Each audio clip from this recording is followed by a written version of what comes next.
Salam pencak silat. Kembali lagi di channel Zona Silat. Nah, kali ini Zona Silat berada di UIN Sunan Kalijaga. Sekarang saya akan bersilaturahmi ke UKM Pencak Silat UIN Sunan Kalijaga. Perguruan apakah yang ada di UIN Sunan Kalijaga? Langsung saja ikutin terus Zona Silat mau kemana. Let's go.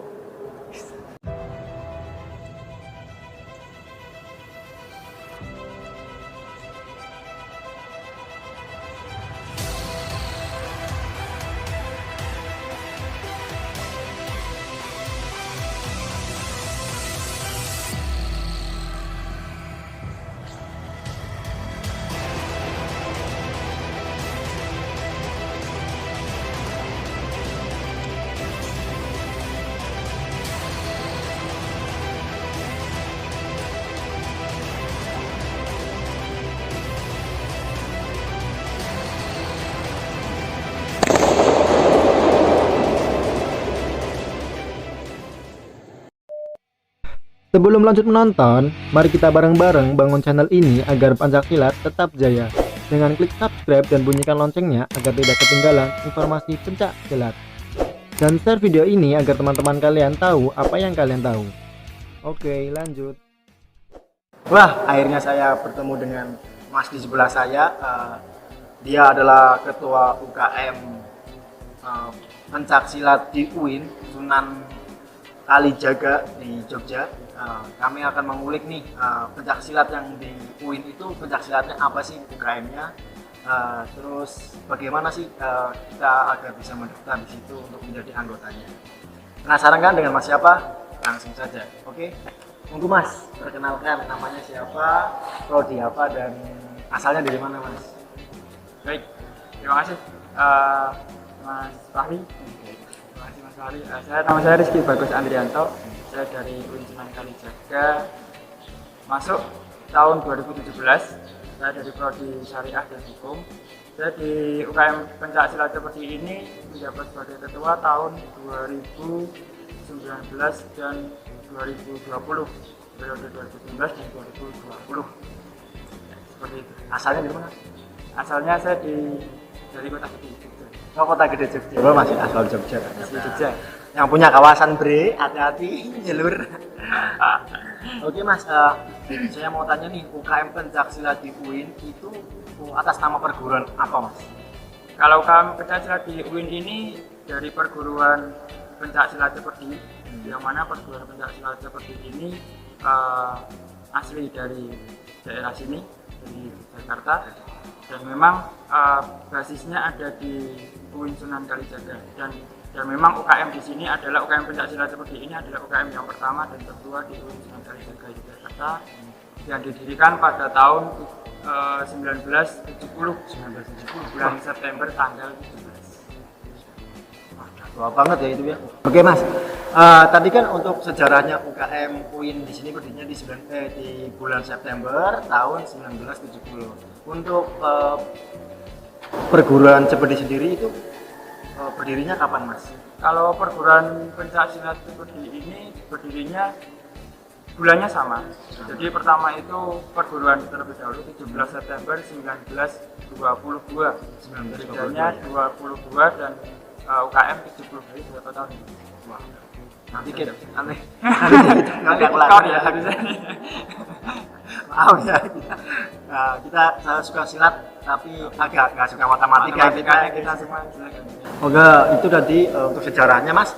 Untuk boleh dong Mas kupas sedikit filosofi logo Cipedi di UKM Pencak Silat Cipedi UIN ini Mas. Oke, mungkin sedikit. Jadi sebenarnya di logo ini ada banyak sekali filosofi. Di sini sudah mengalami kreasi sebenarnya, yang ada tulisannya perguruan pencak silat seperti paling luar dan juga body luar itu sebenarnya bukan dasarnya adalah kuning polos, dan juga ini ada mata rantai. Ini saya sebutkan dulu, mata rantai ini menandakan bahwa pencak silat seperti itu sebagai alat nomor 1, disimbolkan sebagai rantai. Nah di sini ada 17 rantai menandakan di situ tanggal 17. Oh, 17. 17. Ya, betul. Nah, dan juga ini ada ada jumlah gambar dan jumlah kata di situ. Jumlah gambar dan jumlah katanya itu ada berjumlah 9. Nah, 9 itu menandakan bulan September. Bulan September. Nah, di sini ada nih, ada warna merah. Merah ini berarti api. Ya, api ya. Api ini menandakan semangat. Jadi semangat yang menyala-nyala. Nah, ini ada sejumlah 22. Biasanya ada 9. Iya, 22 kobaran ini. Oh, ada 22 kobaran ini menandakan tahun 1922. Masih banyak lagi seperti ini warnanya. Ini ada 6 warna. Ini sesuai dengan tingkatan sabuk kita. Ya, sabuk putih, sabuk hijau, sampai seterusnya. Ini ada 6 tingkatan. Masih banyak lagi terkait bentuk segitiga yang mana itu menandakan trilogi cepat, tepat dan mantap. Itu masih banyak sekali. Oke Mas, itu kalau kalian ingin lebih tahu filosofi tentang logo Cepedi ini, kalian bisa nanti kalau bisa gabung di UKM Cepedi UIN Sunan Kalijaga, atau bisa kontak DM di Instagramnya ya Mas ya. Nama Instagramnya apa Mas? UKM PPS Cepedi UIN Sunan Kalijaga Jakarta. Itu tadi. Nah, nanti kami serahkan di bawah ini. Oke.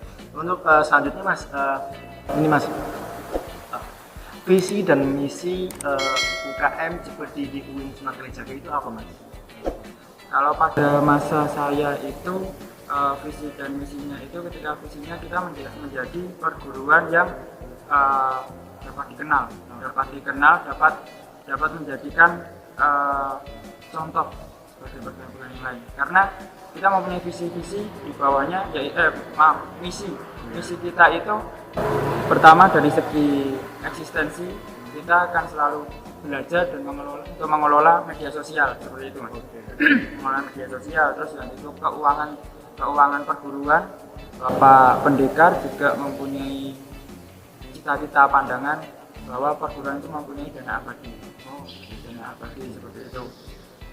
Selanjutnya untuk kaderisasi. Nah, kaderisasi ini yang UKM Perguruan Pencaksilat Cepedi ya, dari perguruan melalui UKM-nya itu selalu mengadakan acara-acara sebagai bentuk kaderisasi. Nah, sebenarnya untuk mengembangkan dan juga memajukan perguruan itu sendiri. Visi-visinya dari UKM Cepedi UIN Sunan Kalijaga. Ya.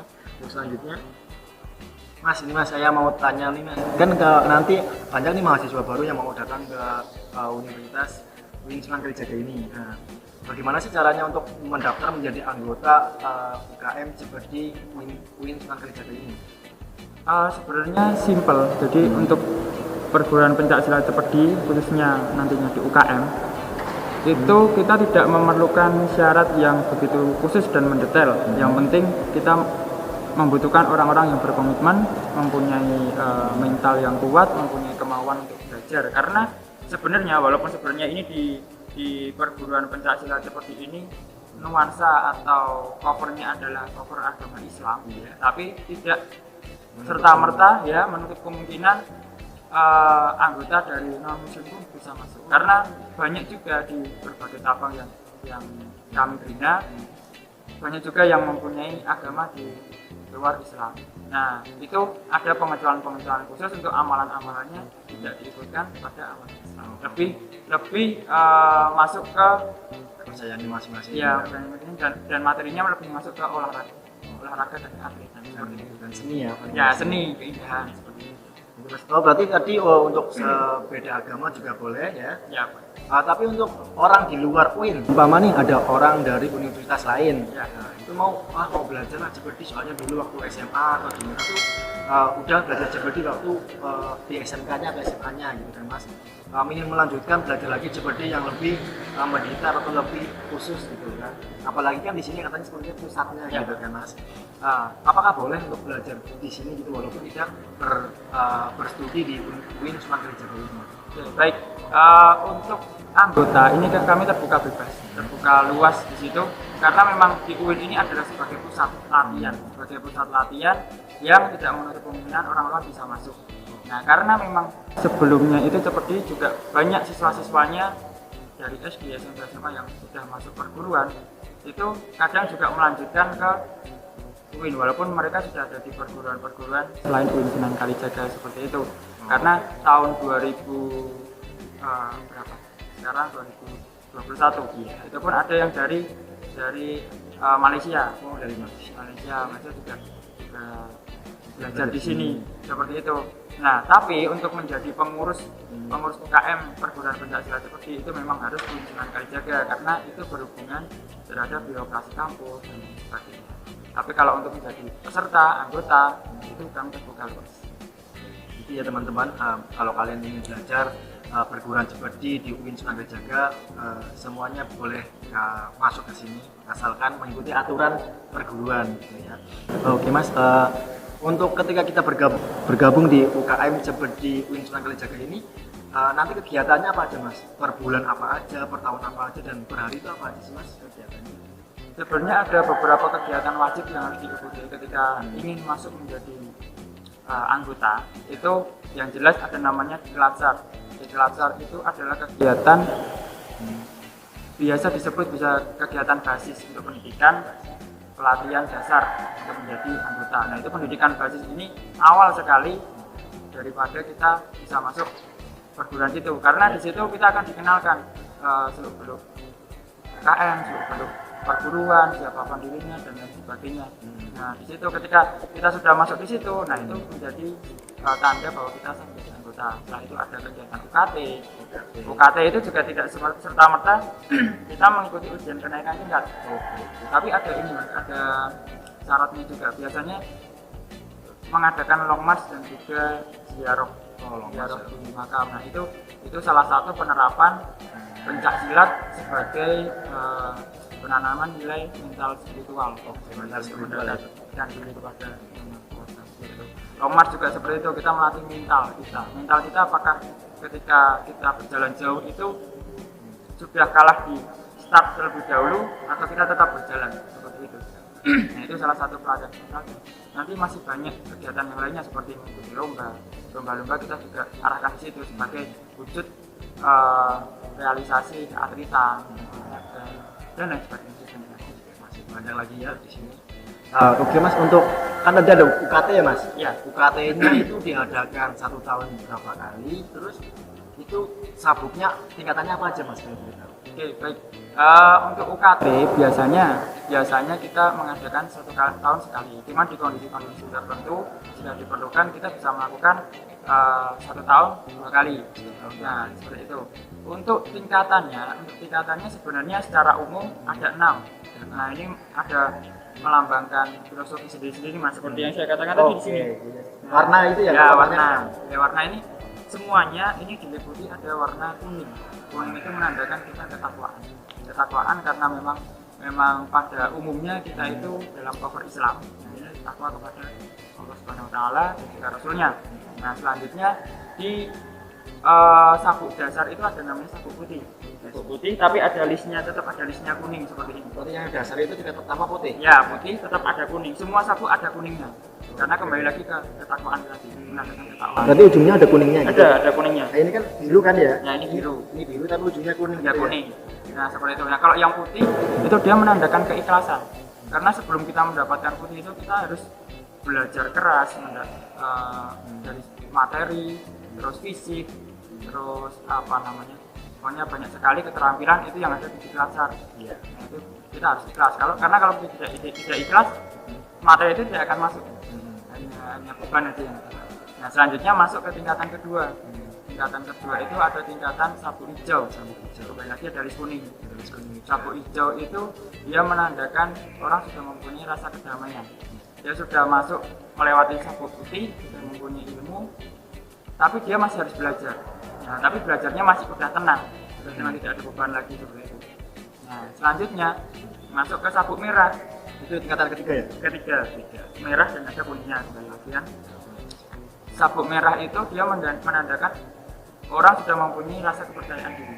Kenapa? Karena di KM perguruan pencaksilat seperti atau di perguruan pencaksilat seperti ini, ketika sudah sabuk merah dituntut bisa menjadi asisten pelatih. Asisten pelatih yang mana dapat diperbantukan di setiap cabang. Nah, makanya itu dibutuhkan rasa percaya diri. Nah, seperti itu. Selanjutnya lagi ada yang namanya sabuk biru. Nah, di sini kan sabuk biru. Sampai nih Mas. Ya, ini yang sabuk biru ini sudah menjadi pelatih, ada 3 tingkatan juga. Di sini saya menjadi pelatih muda, masih ada pelatih media dan pelatih utama. Pada utama itu ada 3 tingkatan. Nah, sabuk biru ini mengartikan bahwa kita menjadi representasi dari Pancaprasetya. Pancaprasetya itu kalau di negara namanya Pancasila. Representasi Pancaprasetya yang pertama, Pancaprasetya itu siap sedia Pancaprasetya bersifat kesatria dan mengutamakan persahabatan. Itu yang pertama. 2, bertindak berdasarkan kebenaran dan kejujuran.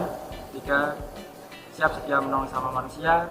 4, menghormati orang tua, guru serta rajin berlatih. Dan 5, taat dan patuh pada perguruan. Di sini kita harus menjadi representasi itu, Mas. Oke, ya. Selanjutnya ada masuk ke sabuk hitam. Nah, sabuk hitam ini juga ada 3 tingkatan tadi. Sama 3 tingkatan. Sabuk hitam itu berarti tingkatan ke 5. 5. Yang 5 ya. Tingkatan kelima. Tingkatan kelima itu nanti dia sebagai anggota yang harus bisa menerapkan amar ma'ruf nahi munkar. Gitu. Jadi menyeru kepada kebaikan dan juga kepada kemungkaran. Selanjutnya masuk ke guru besar. Nah, guru besar itu kuning semua. Jadi kan tadi kan ada merah, kuning, pokoknya belakangnya ada kuning-kuningnya. Ada kuningnya. Nah, gitu. Kalau yang terakhir ini guru besar ini kuning semua, kuning emas. Kuning emas semua itu menandakan bahwa seorang anggota perguruan pendidikan seperti bisa menjadi teladan. Nah, itu tadi filosofi untuk sabuk-sabuknya dan tingkatan-tingkatannya. Selanjutnya Mas, untuk latihan itu ada apa aja Mas di UIN Sunan Kalijaga ini? Kalau latihan sebelum pandemi ini, karena sekarang pandemi Mas, sebelum pandemi ini kita melakukan 3 kali sehari secara wajib, itu yaitu Selasa sore, Kamis sore, dan juga Ahad pagi. Tapi karena pandemi ini kita belum melakukan latihan secara resmi, tapi kita melakukan latihan mandiri. Itu digabungkan dengan biasanya latihan ketika akan ada event kejuaraan. Kalau tidak, kita melakukan latihan mandiri di tempat mana bebas. Oh gini Mas, tadi kan untuk hari latihannya ya Mas ya. Kan latihan, nah ketika latihan itu seringnya menyuruhnya kemana Mas? Untuk atletan, atau untuk kesenian, atau untuk biasanya kan ada tenaga dalam gitu Mas. Itu menujunya latihannya ke arah mana Mas? Oke, jadi konsep program pencaksilat itu kan memang tadi di sini ada 3. Kembali lagi ke pencaksilat sebagai olahraga, dan itu nanti ada keatletan juga. Nah itu kita latihan ada di situ juga. Jadi untuk olahraga pembibitan atlet itu ada. Dan nanti programnya ada namanya TC. Nah, tambahan latihan itu nanti kita ada. Yang kedua terkait seni atau keindahan, kita juga melatih itu tapi di sebagian latihan kan ada 3 dan nanti bisa dibagi, nanti tergantung programnya gitu. Nanti bisa dibagi satu untuk kesenian, untuk perguruan, jadi jurus perguruan, nanti untuk jurus penampilan, jadi seperti itu ada. Tapi yang ketiga ada mental spiritual. Nah, mental spiritual ini tidak masuk ke 3 hari latihan itu tadi. Oh, tidak masuk.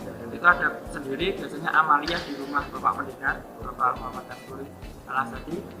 Di rumah beliau kami biasanya mengadakan amalia di luar pandemi ya sebelumnya. Kita mengadakan amalia, kita doa bersama.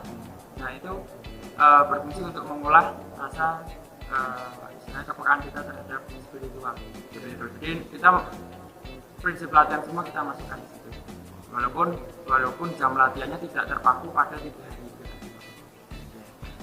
Gitu ya, jadi walaupun kita sering bertarung menggunakan waktu dan sebagainya, hati kita juga harus spiritual kepada Yang Maha Kuasa yang mengendalikan kehidupan kita seperti itu.